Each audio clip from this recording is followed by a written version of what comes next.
Sobe. 11º andar.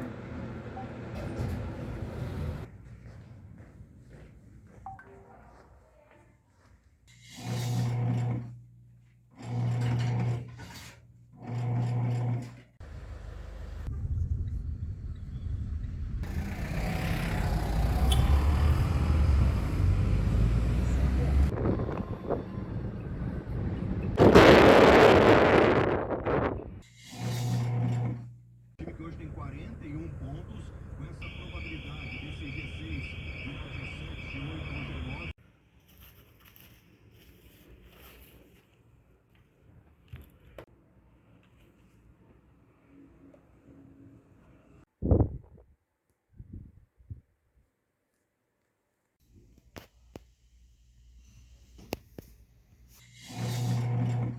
Vai chegar nessa vaga, você. Tá bem complicado mesmo, bem complicado.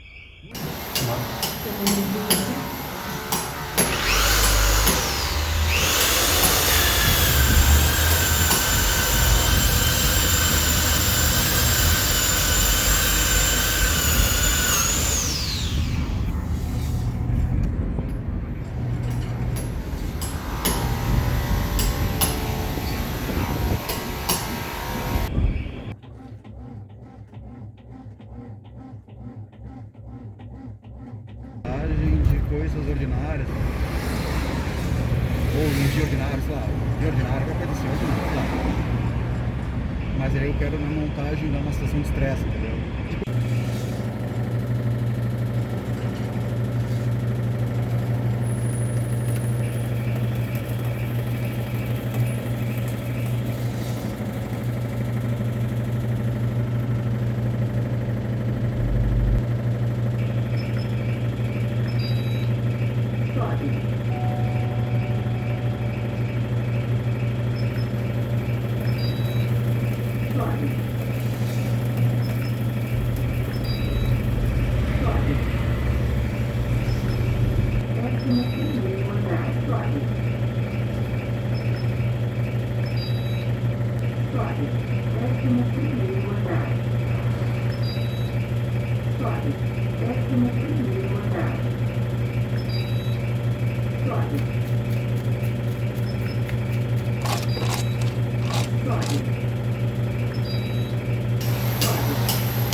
Com as tecnologias, você também pode pensar num manual para que a gente comece a pensar na nossa relação com a paisagem.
tarde, boa noite.